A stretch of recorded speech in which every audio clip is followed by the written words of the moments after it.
आता कुठे करायला फक्त भाषण करायचे, काहीतरी शिवीगाळ करायची, अर्वाच्य बोलायचं. अरे त्यांना म्हटलं बाबा एखाद्या पंचायत समितीत येऊन दाखव, जडबीला येऊन दाखव, त्याच्या गावातली ग्रामपंचायत तरी येऊन दाखव. एकदा पक्षातून माणूस गेला की त्याचं पुण्य संपलं. समजा मुक्ताईनगरची खाट पडवायला वाटलं, मी सांगितलं होतं, कारण ते माझ्याकडे असं त्यांनी सभा घेतल्या आमच्या नाथाभाऊंनी.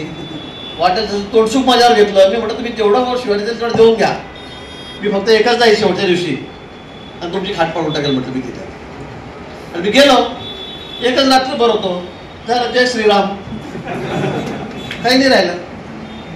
आधी पण मुलगी पडली, आताही पडली. मी मी मी म्हणणाऱ्याची काय हालत झाली. आणि त्यामुळे प्रत्येकाला वाटतं, अगदी जे माजी आमदार आहेत आमदार सगळ्यांना वाटतं की आपण भाजपमध्येच गेलं पाहिजे, एका मुख्य प्रवाहामध्येच गेलं पाहिजे. कशाला प्रवाहाच्या विरोधात पोहायचं, उपयोग काहीच होत नाही. आणि म्हणून आता सगळ्यांचा ओढा भाजपकडे या ठिकाणी आहे. आणि म्हणून आपण दररोज बघतात टी व्हीवर सगळे अनेक वर्ष काँग्रेसमध्ये, राष्ट्रवादी काँग्रेसमध्ये काम केलेले नेते आहेत, ते आता भारतीय जनता पक्षामध्ये प्रवेश करत आहेत आणि निश्चित त्याचा फायदा आहे. आणि मग तिकीट दिलं मी चाळीसगावला. खरं म्हणजे ते एक मोठं डेअरिंगच होतं. त्याला म्हटलं गेलं की हा मुंबईला असतो, मुंबईला व्यवसाय करतो, असं करतो, इकडे कसं काय आला. पण मी ठरवलं मग ते त्याला आमदार करायचं. मग जरा आमदार झाला त्यावेळेला जेमतेम 4-4.5 मतांनी निवडून आला पहिल्यांदा. राजूदादाच होते मला वाटतं ना, राजूदा देशमुख होते. आणि नंतर दुसऱ्यांदा मग ते महाबली माझे खासदार आमदार आपले, त्यांना वाटलं आता मी जोरातच येईल. पण त्यांना माहीत नव्हतं कमळ काढलं की कशी हवा फूस होते म्हणून. काय राहिलं, कुठे काय राहिलं. खासदार केला उभे राहिले, 4 लाख मतांनी पडले. ते उभे नाही राहिले, त्यांनी दुसऱ्याच केलं पुढे पारवड्याला 9 4 लाख मतांनी पडले. आता कुठे करायला फक्त भाषण करायचे, काहीतरी शिवीगाळ करायची, अर्वाच्य बोलायचं. अरे त्यांना म्हटलं बाबा एखाद्या पंचायत समितीत येऊन दाखव, जडबीला येऊन दाखव, त्याच्या गावातली ग्रामपंचायत तरी येऊन दाखव. एकदा पक्षातून माणूस गेला की त्याचं पुण्य संपलं. समजा मी असं सांगेल तुम्हाला भाजपकडून. काय झालं, तुम्हाला एकदा खासदार केलं, एकदा आमदार केलं आणि तुम्ही विशाल त्या ठिकाणी वाटेल तसं तोडसूक घेतायत, ते त्यांना शिव्या घालतायत. मला वाटतं त्याचे परिणाम त्यांना भोगावे लागत आहेत. आता परत ते तुम्हाला पुढे दिसणार नाही, पुढे दिसणार नाही राजकारणाच्या परिमाणावर, पुढेच सापडणार नाहीत. पण या ठिकाणी हा पक्ष असा आहे, हा कार्यकर्त्यांची किंमत करणारा पक्ष, कधी कार्यकर्त्यांना सोडत नाही. इतर ठिकाणी काय होतं काय ते मला माहीत नाही, मी काही बोलणार नाही, कारण दोन्ही वेगवेगळ्या पक्षातले नेते तेवढे मग आमच्या पक्षात काय असं होतं काय ते असं व्हायला नको भाऊ. पण मी बाहेरच राहिलो. अगदी शेवटच्या दिवशी आलो, 5ला 5 मिनिट कमी असताना प्रचार बंद व्हायच्या वेळेला माझं हेलिकॉप्टर जांभेला उतरलं, तिथून गाडीत बसलो आणि फक्त प्रचाराला मी मुक्ताईनगरला गेलो. मुक्ताईनगरची खाट पडवायला वाटलं, मी सांगितलं होतं, कारण ते माझ्याकडे असं त्यांनी सभा घेतल्या आमच्या नाथाभाऊंनी. वाटेल तोडसूक माझ्यावर घेतलं. मी म्हटलं तुम्ही जेवढं शिवाजी तेवढं देऊन घ्या, मी फक्त एकच जाईल शेवटच्या दिवशी आणि तुमची खाट पाडून टाकेल म्हटलं मी तिथे. आणि मी गेलो, एकच रात्रभर होतो, झालं जय श्रीराम, काही नाही राहिलं. आधी पण मुलगी पडली, आताही पडली. मी मी मी म्हणणाऱ्याची काय हालत झाली. तिथं मी म्हणजे भाजप, मी म्हणजे पक्ष, हा भाऊ, हा ना. अरे कशाचं काय, पक्ष आहेत म्हणून तुम्ही आहात, तर तुमची किंमत जरा 0 झालेली आहे. त्या दूध डेअरीमध्ये आमच्या वहिनीसाहेब चेअरमन होत्या, तिथे मी मंगेशला त्या ठिकाणी उभं केलं, तिकडे दादाला त्यांच्या मतदारसंघात 28 मतं होते दूध डेअऱ्यांचे. मंगेशला निवडून आला. मंगेशला 28 पैकी 20 मतं पडले, 8 फक्त ज्यांना पडले. सांगावर तुम्ही आता काय बोलायचं.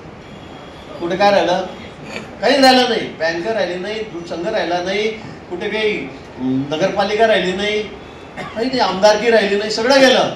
मला वाटतं की पक्ष हा सगळ्यात मोठा असतो. मी पक्षापेक्षा मोठा आहे, जेव्हा तुमच्या आवाज डोक्यात जाते ना त्यावेळेला तुमची मग इथे एवढी किंमत होती, मग तुम्ही माझे जातात. म्हणजे चांगलं आपल्या समोरचं उदाहरण आहे. म्हणून मला वाटतं की आपण चांगली लोकांची सेवा करा, चांगलं काम या ठिकाणी करा. कार्यकर्त्यांमध्ये त्याची भावना असली पाहिजे, सगळ्यांनी मिळून. आता इकडे ताई पण आहे, भाऊ आहे, इकडे आमचे अमोल भाऊ आहेत, सगळे मिळून तुम्ही जर या ठिकाणी ठरवलं तर कुठलीही गोष्ट अशक्य नाही. आणि म्हणून मला वाटतं तुम्ही जर काम कराल, लोकांच्या कामात पडाल, तर लोक तुमच्या पाठीशी खंबीरपणे उभे राहतील. तिथे जात पात धर्म पैसा हा लोक बघत नाही. आणि म्हणून माझी आपल्या सगळ्यांना विनंती आहे की आता आपण सगळे एकत्रित होऊन या ठिकाणी कामाला लागायचं आहे. नगरपालिका जिंकणं काही फार कठीण नाही, मी तुम्हाला सांगतो, परत सांगतो. कोणाला किती वल्गना करू द्या, कोणाला किती गर्जना करू द्या, काही फरक पडणार नाही.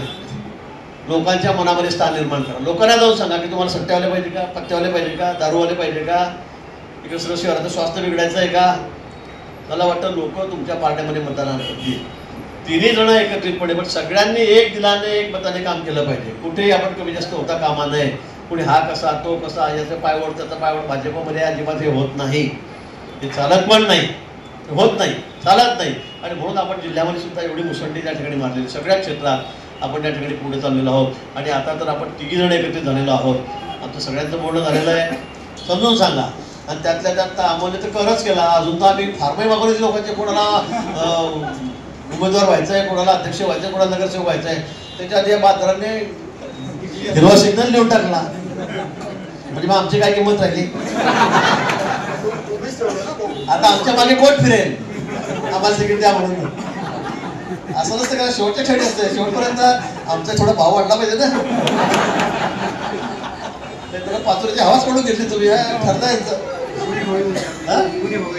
हा, मला असं वाटतं की आपण सगळ्यांनी अजून ते डिक्लेअर करायचं कोणाला अधिकार नाही, मलाही नाही, कोणालाच नाही आहे.